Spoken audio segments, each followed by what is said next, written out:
Yan mga ka-ladies dorm. Wala na yung ating dorm. Binago na siya. Manay building. Inga na siya ngayon, no? Ni-renovate. Wala na yung ating dating dorm. Yan, ni-stock ko talaga. May Pizza Hut na sa gate 6. Oh. Okay, let's go. Ay.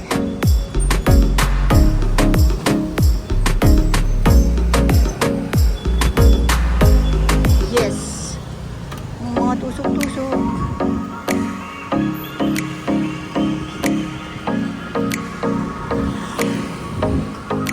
Yan, nandito na tayo sa Nancy Market. Bango-bango. Bango-bango amoy tapa.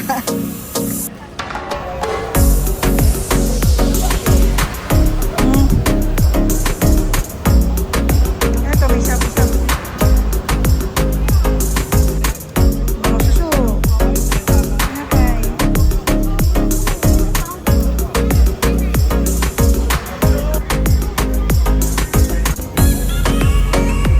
May mga ihaw-ihaw.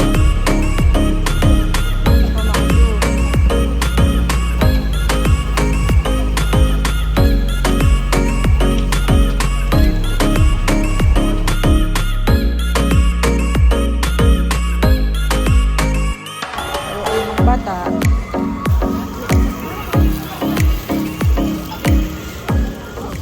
Ayan. Welcome to Nansu again. Diba? Dati pa bike-bike lang, angkas-angkas. O kaya lakad-lakad. Ay hindi, meron pa tayo yung mag-ano ka sa taxi. Yung sila Papa Solo, no? Papa Wang. Bibo.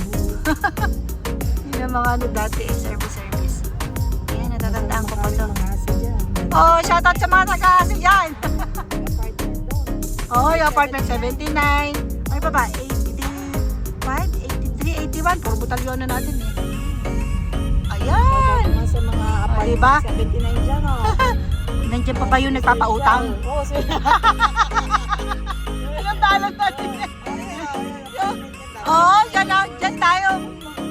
Ah, yan ang new dorm ng ASE. Oo. Para maano mo. Shoutout sa mga nangungutang dyan. Nagbayad ba kayo? Sabay ganun eh. Kasama niya. Shoutout sa mga taga-ase. Ito na yung dorm. Dorm. Yun o. Diba? Ah, as in dito pala siya sa tapat ng dating apartment. Galing. Ang OFW 12 lang talaga. Oh.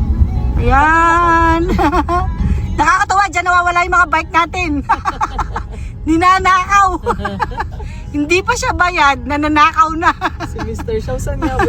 Ito. Ayan. Mr. Shaw, yung ano, shout Oo. out. Nakakatuwa eh.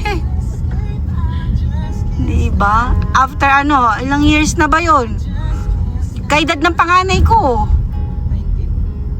Oh, more than kasi wala pa siya nun eh. So mga 21 years, no? Grabe. Si mama dito, yung bilihan ng yung malulutong na pork chop.